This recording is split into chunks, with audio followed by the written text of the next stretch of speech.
കേന്ദ്രങ്ങൾക്കെതിരായ അമേരിക്കയുടെ ആക്രമണത്തിന് പിന്നാലെ ഇസ്രയേലിന് ഇറാന്റെ തിരിച്ചടി. 30-ലധികം മിസൈലുകളാണ് ഇസ്രയേലിലേക്ക് തൊടുത്തത്.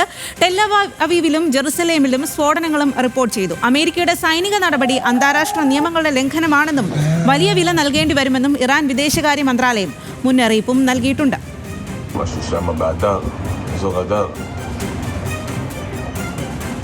വിവരങ്ങളുമായി അഗസ്റ്റിൻ സെബാസ്റ്റ്യനാണ് ചേരുന്നത്. ഇന്റർനാഷണൽ ഡെസ്കിൽ നിന്നും സെബാസ്റ്റ്യനിലേക്കാണ്. സെബാസ്റ്റ്യൻ, ഇപ്പോൾ US-ന്റെ ഇടപെടൽ കൂടി ഉണ്ടായി എന്നുള്ളതാണ് ഇപ്പോൾ ഏറ്റവും നിർണായകമായ ഇന്നത്തെ കാര്യം. അപ്പം ഈ US ഇടപെടലിലെ പ്രത്യാഘാതം എങ്ങനെയായിരിക്കും? ഇറാനിയൻ ഭരണകൂടത്തിന്റെ നിലനിൽപ്പ് ഇനി എങ്ങനെയായിരിക്കും?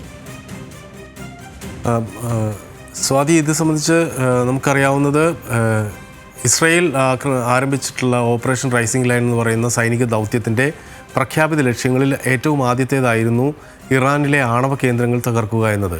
അതിൽ ഇപ്പോൾ ജൂൺ 13 അവർ നടത്തിയിട്ടുള്ള ആക്രമണങ്ങളിൽ അവരുടെ പ്രധാനപ്പെട്ട ആണവ കേന്ദ്രങ്ങളൊക്കെ തന്നെയും അതിന് കേടുപാടുകൾ വരുത്തുകയോ ഏതെങ്കിലും തരത്തിലത് പ്രവർത്തനരഹിതമാക്കുകയോ ചെയ്യാൻ ഇസ്രായേലിന് സാധിച്ചിട്ടുണ്ട്. പക്ഷേ ഫോർദോ ആയിരുന്നു, അതായത് ഖോം നഗരത്തിനടുത്തുള്ള ഫോർദോ ആയിരുന്നു ഇസ്രായേലിനെ സംബന്ധിച്ചിടത്തോളം ഏറ്റവും വലിയ പ്രതിസന്ധി. കാരണം അത് അതിൻ്റെ ഭൗമശാസ്ത്ര പ്രത്യേകതകൾ, അതിൻ്റെ ലൊക്കേഷൻ്റെ പ്രത്യേകത, അതിൻ്റെ സുരക്ഷാ സംവിധാനങ്ങളുടെ പ്രത്യേകതയൊക്കെ തന്നെ കണക്കിലെടുക്കുമ്പോൾ അത് തകർക്കുക എന്നത് പറയുന്നത് ഇസ്രായേലിനെ സംബന്ധിച്ചിടത്തോളം ഏതാണ്ട് അസാധ്യമെന്ന നിലക്കായിരുന്നു ആദ്യഘട്ടങ്ങളിൽ പോയിരുന്നത്. അതുകൊണ്ടാണ് അമേരിക്കയുടെ ഇടപെടൽ ഇതിൽ ഉണ്ടാവുമോ എന്നത് സംബന്ധിച്ച ചോദ്യം ആഗോളതലത്തിൽ ഉയരുകയും ചെയ്തത്. അതുകൊണ്ടാണ് അമേരിക്കയുടെ സഹായം അവിടെ ആവശ്യമായി വരുന്നതും.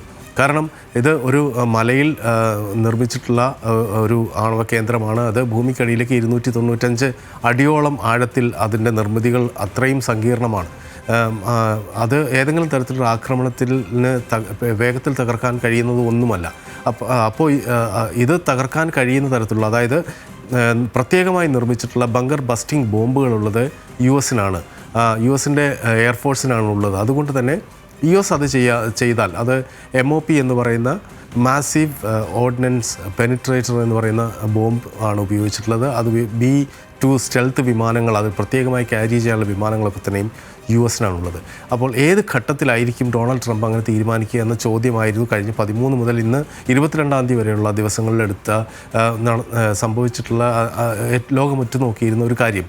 അതിനിടയിൽ ഇറാനെ സംബന്ധിച്ചിടത്തോളം ഇറാനോട് ചർച്ചയ്ക്ക് വരാൻ ആവശ്യപ്പെടുകയും അല്ലെങ്കിൽ ഒരു സമവായത്തിന് തയ്യാറാവുക എന്ന തരത്തിലുള്ള ആവശ്യങ്ങളൊക്കെ തന്നെയും ലോകരാഷ്ട്രങ്ങളൊക്കെ തന്നെ മുന്നോട്ട് വെച്ചു.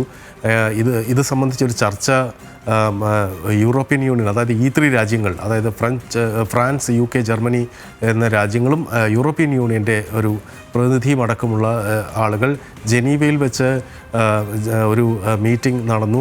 അവിടെ ഇറാൻ്റെ വിദേശകാര്യമന്ത്രി അബ്ബാസ് അറാഖ്ചി ആ മീറ്റിങ്ങിൽ പങ്കെടുക്കുകയും അതിൻ്റെ ഔട്ട്കം വന്നതിന് തൊട്ട് പിന്നാലെയാണ് ഈ ആക്രമണം ഉണ്ടായത് എന്ന് നാം മനസ്സിലാക്കണം. അതായത് ആ ചർച്ച എവിടെയും എത്തിയില്ല.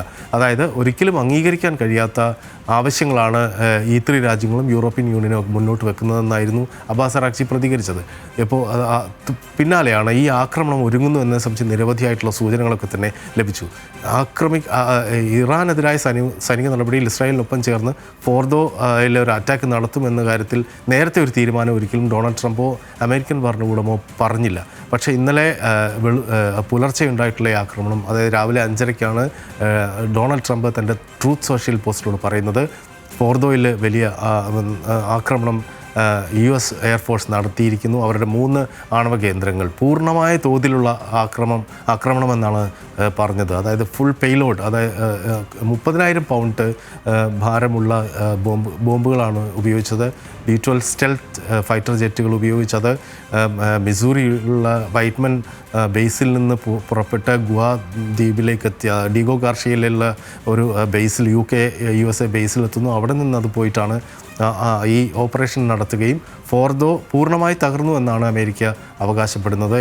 അവിടെ ഏതെങ്കിലും തരത്തിൽ ആണവ വികിരണമുണ്ടോ എന്ന കാര്യത്തിൽ ഇല്ല എന്നാണ് അന്താരാഷ്ട്ര ആണവോർജ്ജ ഏജൻസി പറയുന്നത്. ഒപ്പം തന്നെ നാതാൻസും ഇസ്ഫഹാനും അടക്കമുള്ള ആണവ കേന്ദ്രങ്ങളും തകർത്തതായി US പറയുന്നു. നേരത്തെ തന്നെ നദാൻസിന് കേടുപാടുകൾ ഉണ്ടായിരുന്നു, ഇസ്ഫഹാനും ഉണ്ടായിരുന്നു. ഇതിനോടൊപ്പം തന്നെ ഇത് ഫോർദോയിൽ നേരത്തെ പറഞ്ഞ GBU ബോംബിംഗ് ബങ്കർ ബസ്റ്റിംഗ് ബോംബുകൾ ആണ് പ്രയോഗിച്ചതെങ്കിൽ അന്തർവാഹിനിയിൽ നിന്ന് മിസൈലുകൾ ഉപയോഗിച്ചിട്ടാണ് മറ്റ് നദാൻസിനും ഇസ്ഫഹാനും നേരെ US ആക്രമണം നടത്തുകയും, അതായത് എന്താണോ ബെഞ്ചമിൻ നെതന്യാഹു പ്രഖ്യാപിച്ച വാർ ഗോളിലെ ആദ്യത്തെ ലക്ഷ്യമെന്നത്, അതായത് ഇറാൻ്റെ ആണവ കേന്ദ്രങ്ങൾ തകർക്കുക എന്ന് പറയുന്ന ലക്ഷ്യം പൂർത്തീകരിച്ചു കഴിഞ്ഞു എന്നതാണ്. ഇനി ഇറാനെ സംബന്ധിച്ചിടത്തോളം ഏതെങ്കിലും തരത്തിലുള്ളൊരു പ്രതിരോധ സംവിധാനം എന്ന് പറയും, ഇപ്പോൾ ഈ ആക്രമണം ഉണ്ടായതിന് തൊട്ട് പിന്നാലെ ഇസ്രായേലിലേക്ക് ഇറാൻ മിസൈലുകളുടെ പെരുമഴ തന്നെ വിടുന്ന സാഹചര്യം കണ്ട് 86 പേർക്ക് പരിക്കേറ്റിട്ടുണ്ട്. ടെലവീവിലും ഹൈഫയിലുമൊക്കെ ആയിട്ടാണ് ഇപ്പോൾ ആക്രമണം നടക്കുന്നത്. ജെറുസലേമിൽ പല സ്ഥലങ്ങളിലും സ്ഫോടനങ്ങൾ കേട്ടതായി നേരത്തെ റിപ്പോർട്ടുണ്ടായിരുന്നു. ഇതിൻ്റെ വിശദാംശങ്ങൾ വരേണ്ടതുണ്ട്. ഏതായാലും ഇതും ഇനിയുള്ളത് രണ്ടാമത്തെ ഇസ്രായേലിൻ്റെ പ്രഖ്യാപിതമായ രണ്ടാമത്തെ ലക്ഷ്യം അവരുടെ മിസൈൽ ശേഖരങ്ങളെ ഇല്ലാതാക്കുക എന്നതാണ്, അല്ലെങ്കിൽ അതിൻ്റെ സംവിധാനങ്ങളെ തകർക്കുക എന്നതാണ്. അതും ആ ലക്ഷ്യം അത് ഏതാണ്ടൊക്കെ പൂർത്തീകരിച്ചതായാണ് നേരത്തെ തന്നെ ഇസ്രായേൽ പറഞ്ഞിട്ടുള്ളത്.